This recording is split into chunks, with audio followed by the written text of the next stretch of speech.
అందరికీ అందుబాటులో ఉండాలి. ఒక కులానికి ఒక మతానికి కాకుండా అందరూ కూడా దాన్ని పెళ్లి చేసుకోవాలి. అందరికీ షాదీఖానా అంటే దాని పేరు షాదీఖానా. షాదీఖానా అంటే community hall. Community hall meant for all. ఇప్పుడు ఎన్టీఆర్ షాదీఖానా ఉంది. మైనార్టీస్ కన్నా నాన్ మైనార్టీస్ పెళ్లిలు ఎక్కువ జరుగుతాయి కాబట్టి దానికి కూడా ఇచ్చాడు ఆయన. అక్కడ చైర్మన్ గారు కూడా ప్రెసిడెంట్ దానికి కూడా 3వ అంతస్తు చేస్తా అని చెప్తే 3వ అంతస్తు కూడా అడిగాడు. 30 లక్షలు 40 లక్షలు అది కూడా త్వరితగతిన శాంక్షన్ చేస్తాం. ఈ రకంగా అభివృద్ధి కార్యక్రమం ముందుకు తీసుకోబోతున్నాం. జీవన స్రవంతిలో పోవాలా, మీరంతా మాతో కలిసి రావాలని మేము కోరుకుంటున్నాం. మేమంతా కలిసి రావాలా. ఎన్డీఏ ప్రభుత్వం ఈరోజు మనం అభివృద్ధి చేస్తున్నాం. మనకి ఇక్కడ సేఫ్టీ సెక్యూరిటీ నేనుండా అని చెప్పారు ముఖ్యమంత్రి గారు. మిమ్మల్ని కాపాడే బాధ్యత నాది అని చెప్పడం జరిగింది. అంతకని యా ముఖ్యమంత్రి చెప్తాడే? గతంలో ముఖ్యమంత్రి అసలు ఎవరిని చూశాడు? ఎవరిని చూడలే, ఎవరితో మాట్లాడలే, ఏం చేయలే. మసీదులకు ఇచ్చాం, ఇక్కడి సాక్ష్యాలు ఉన్నారు. ఈయనకే జీవులు ఇచ్చా అనుకున్నారు. 20-30 మసీదులకు ఒక్కొక్క మసీదు ఇది కాదు మొత్తం మన జిల్లాలో ఐలూరు, చాబూలు ఎన్ని ఊర్లు ఇచ్చారు నాకే తెలియదు. అన్ని ఊర్లకు ఇచ్చారు. అన్ని ₹1 శాంక్షన్ చేయాలి. జామియా మసీద్ పెద్దలు ఇల్లే. తండ్రి గారు సేవ చేశాడు జీవితం అంతా. జామియా మసీద్కు 50 లక్షలు 1918 ఇంటి బై ఎలక్షన్లు ఇస్తే చంద్రబాబు నాయుడు గారు ఇస్తే 10 లక్షల రూపాయలు 8 లక్షల రూపాయలు డ్రా చేసి మిగతా పని చేస్తే మిగతా డబ్బు ₹1 రాలే. ప్రభుత్వం వచ్చింది రాదు. ₹1 రాలే. ఎమ్మెల్సీ ఏం చేస్తున్నాడు? దాంట్లో సభ్యుడు 5 ఏళ్ళు ఆడున్నాడు, సభ్యుడుగా ఉన్నాడు, ఎమ్మెల్సీగా తీసుకున్నాడు. ₹1 రిలీజ్ చేసుకోలేకపోయినాడు.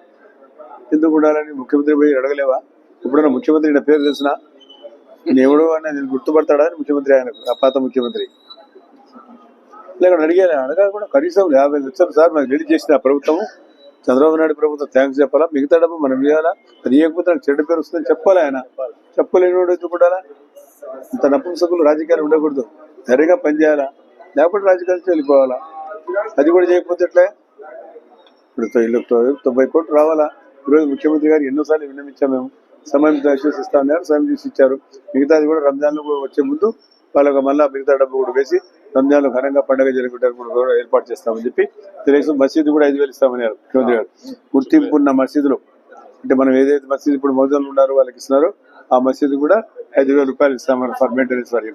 ఇంతకుముందు మా మసీదులో మేము లైట్లు వేసి సున్నం కొడుతుంటే ప్రతి రంజాన్ వస్తే అది ఏం లేదు. ఇప్పుడు ఇవన్నీ సమస్యలు చాలా చెప్పుకునేటివి. కాబట్టి ఈరోజు ముఖ్యమంత్రి గారు మరి ఈయన గౌరవించి ఈరోజు వారికి గుర్తింపు ఇచ్చి సన్మానించినందుకు నంద్యాల ఇమాముల తరఫున వారికి నేను కూడా నా తరఫున నంద్యాల వాసులుగా మొదటి నుంచి కూడా ఆయన నా కోసం కృషి చేయడం టీచర్గా అయినా కానీ ఆయన సరే ఆయన అభిమానం మా మీద ఉంది. మొదటి నుంచి కూడా ఆయన రాజకీయాలతో కాకుండా మనకు ఆయన అన్ని రకాలు కూడా సహాయ సహకారం చేసినాడు. కాబట్టి ఒక మంచి వ్యక్తి, పెద్ద మనిషి.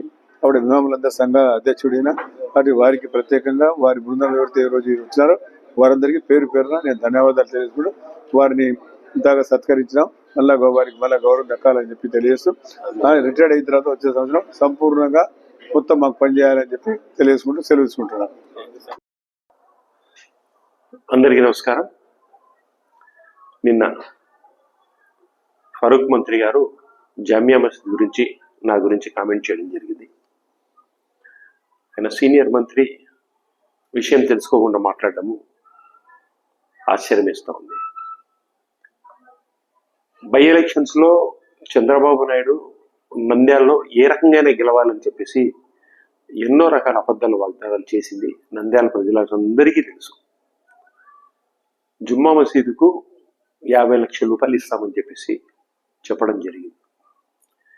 జుమ్మా మసీదులో దేవుని ప్రార్థనా మందిరంలో జుమ్మా మసీదులో వాళ్ళు ఏ రకంగా రాజకీయం చేశారంటే, నేను అప్పటి వరకు కమిటీ మెంబర్గా ఉన్నాను.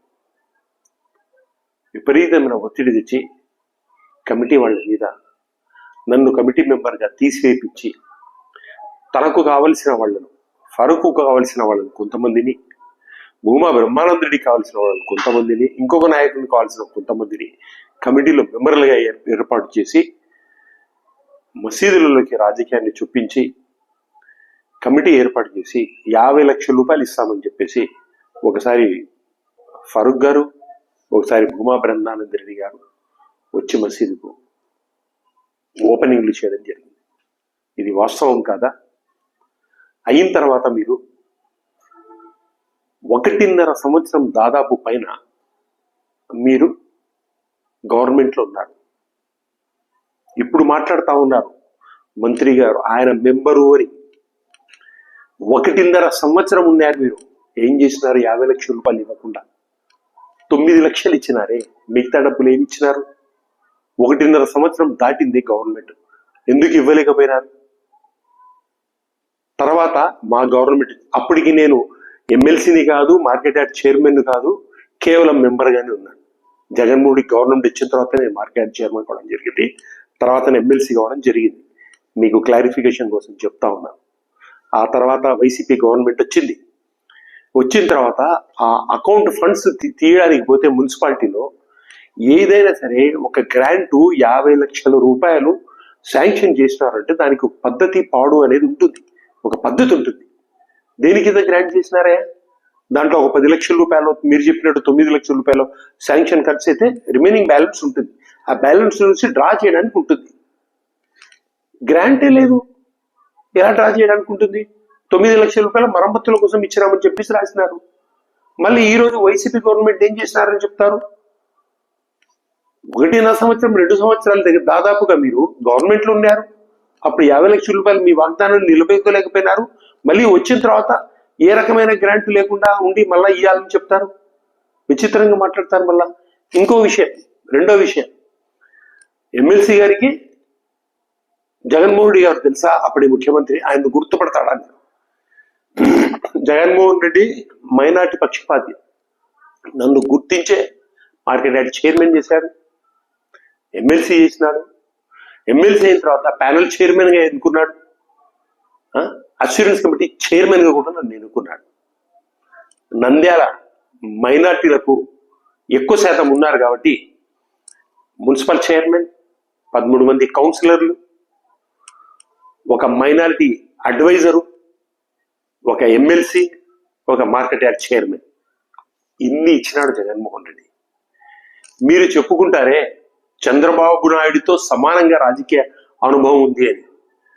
నంద్యాలలో ఒక్క మైనారిటీకి ఏం చేశారు? మీరు తప్ప ఒక్క మైనారిటీని డెవలప్ చేశారా? ఇది మీ రాజకీయ చతురత. మళ్ళీ మీరు మాట్లాడతారు. ఇంకో విషయం, ఇటువంటి ఆ పదం ఉచ్చరించడానికి కూడా నాకు మనసు ఒప్పట్లేదు. మీరు చెప్తారా? వయసులో పెద్దవాళ్ళు మీరు, నేను సమాధానం చెప్పగలను. అది మీ విఘ్నతగా వదిలివేస్తా ఉన్నాను. ఎప్పుడైనా సరే మేము పని చేయడానికి రెడీగా ఉంటాం. నమస్కారం. అందరికీ నమస్కారాలు. నిన్న ఎమ్మెల్సీ ఈసాక్ బాషా గారు ప్రెస్ మీట్ పెట్టి చాలా డిప్రెషన్గా ఉన్నట్లున్నారు. ఏం బాధ అయిందో తెలియదు కానీ మనిషి చాలా ఊగిపోతున్నాడు. ఎందుకబ్బా ఊగిపోతున్నాడని చూస్తే జుమ్మా మసీదు కమిటీలో నేను మెంబరు అంటున్నాడు. సరే మెంబరు, దానికి మినిస్టర్ గారికి ఏం సంబంధము? మినిస్టర్ గారు మసీదులో రాజకీయం చేస్తున్నారు అని చెప్పినాడు. నువ్వా రాజకీయం చేసింది? నువ్వు తీసేసిన మౌలానా ఇక్కడనే ఉన్నారు పక్కన, సలాం మౌలానా గారు. నువ్వు రాజకీయం చేసి జుమ్మా మసీదులో తీసేసిన ఇమాం పక్కలోనే ఉన్నారు. అంటే రాజకీయం మీరు చేస్తున్నారా లే ఫారూక్ గారు చేస్తున్నారా? ఫారూక్ గారు 4 సార్లు ఎమ్మెల్యే, గెలిచిన ప్రతిసారి మినిస్టరు, మళ్ళీ ఎమ్మెల్సీ, మండలి చైర్మను, ఇలాంటివి ఎన్నో ఉన్నతమైన పదవులు అనుభవిస్తూ ప్రజెంట్ మంత్రి కూడా ఉన్నారు. మీకు ఎమ్మెల్సీ కొత్త, మార్కెట్ యార్డ్ పాత, మీకు అనుభవం తక్కువ. అనుభవము ఉన్న మంత్రి గారి మీద మీరు ఈ విధంగా మాట్లాడడం కరెక్టు కాదు. తర్వాత జుమ్మా మసీదుకు 50 లక్షల విషయం చెప్పినారు ఎమ్మెల్సీ గారు. ఎమ్మెల్సీ గారు మీకు తెలుసో తెలియకో మీరు ఏం మాట్లాడుతున్నారో, మీ డిప్రెషన్ ఏమో మాకు ఇంతవరకు అర్థం కాలేదు. మీ డిప్రెషన్ మీ పార్టీ మీదనో, మీ నాయకుల మీదనో, మీ మాజీ ముఖ్యమంత్రి మీదనో మాకైతే తెలియదు. ఎలక్షన్లలో భూమా బ్రహ్మానందారెడ్డి గారు, అప్పటి మన మంత్రివర్యులు ఫారూక్ గారు జుమ్మా మసీద్కు 50 లక్షలు ఇచ్చినారు. దాంట్లో 9 లక్షల రూపాయలు ఖర్చు పెట్టినారు. మా ప్రభుత్వం పోయింది, మీ ప్రభుత్వం వచ్చింది. మీరేం చేశారు? 40 లక్షలు తేలేరా? మీ ముఖ్యమంత్రి దగ్గర పోయి అడగలేరా? వాళ్ళు ఇచ్చిపోయినారు, మేము ఇవ్వాలని మీకు తెలియదా? మీరేం చేశారు?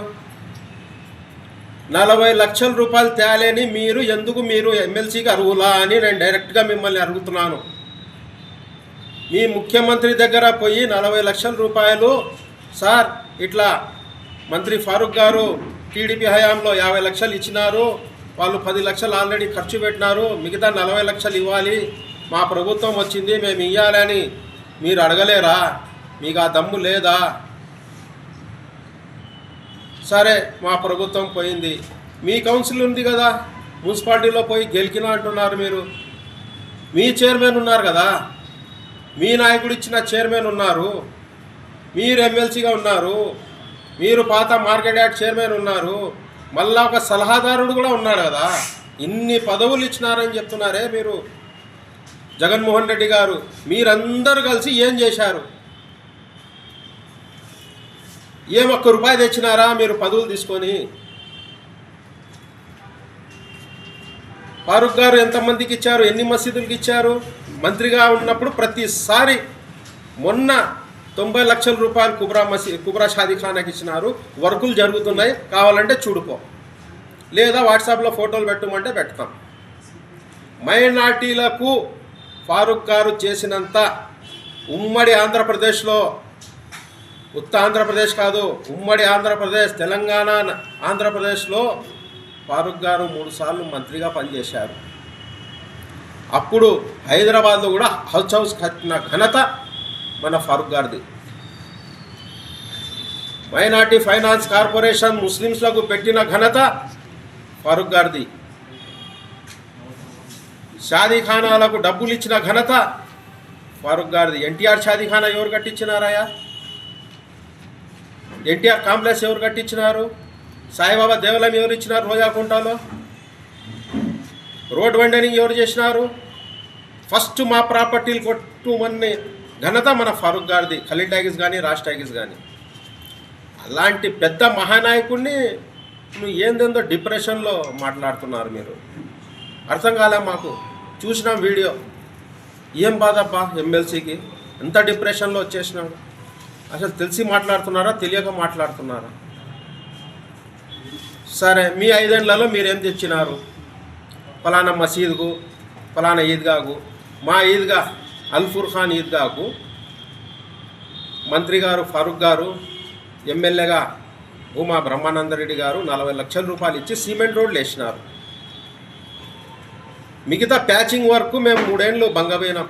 వేయండి సార్ కొద్దిగా, ఎంత ప్యాచింగ్ ఎంట్రన్స్లో పెండింగ్ పడింది, మా గవర్నమెంట్ పోయింది, మీ గవర్నమెంట్ వచ్చిందని 3 ఏళ్ళు పట్టింది మీకు ఆ ప్యాచింగ్ వర్క్ వేయడానికి.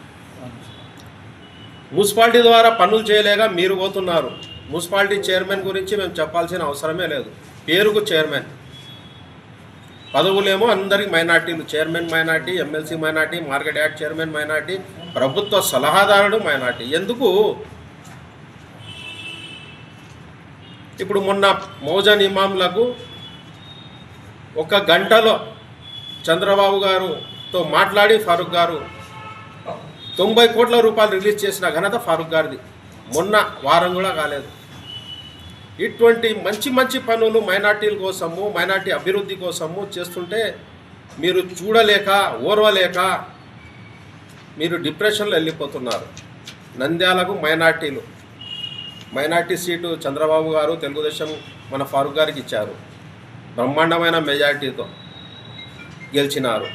మళ్ళా మంత్రి ఇచ్చినారు. మళ్ళా municipal finance corporation state Farooq గారు ఇప్పించారు చైర్మన్ గారికి. అలాగే నాకు డైరెక్టర్గా ఇప్పించారు state minority finance corporation. Ilyas అన్నకు నీటి సంఘం చైర్మన్ ఇప్పించారు.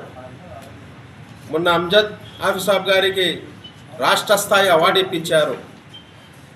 ఇంకేం కావాలా మీకు? ఇట్లా కోట్ల రూపాయలు నంద్యాలకు తెచ్చి చంద్రబాబు గారితో మాట్లాడి మైనార్టీ అభివృద్ధి పథకంలో తీసుకుపోతున్నందుకు మీరు బాధపడుతున్నారా? ఫారూక్ గారు ఇప్పుడు 90 లక్షల రూపాయలు మన కుబ్రా షాదీఖానాకు ఇచ్చినారు. మన అల్ఫూర్ ఖాన్ కూడా ₹1 కోటి తొందరలోనే ఇప్పిస్తా అని మంత్రి పెద్దలు గౌరవనీయులు ఫారూక్ గారు చెప్పారు. మన అల్ఫూర్ ఖాన్ ఈద్గాకు, మసీద్కు, శ్మశాన వాటికాకు ₹1 కోటి శాంక్షన్ చేపిస్తున్న ఖలీల్ అని. ఇన్ని చేస్తుంటే మైనార్టీలకు ఏం చేసినారంటే ఏం చెప్పాలబ్బా ఇంకా నీకు? కాబట్టి ఒకసారి మీ డిప్రెషన్ నుంచి దూరం అయ్యి మేము చెప్పిన మాటలు మీ మైండ్లో పెట్టుకొని మీరు రాజకీయం చేస్తే బాగుంటుందని ఎమ్మెల్సీ గారికి తెలియజేస్తూ ఇంకొకసారి ఫారూక్ గారి మీద, మన పెద్దలు గౌరవనీయులు మంత్రివర్యులు ఫారూక్ గారి మీద ఆరోపణలు కానీ ఇంకొకటి కానీ చేస్తే బాగుండదని ఈ సందర్భంగా తెలియజేసుకుంటూ అందరికీ నమస్కారాలు.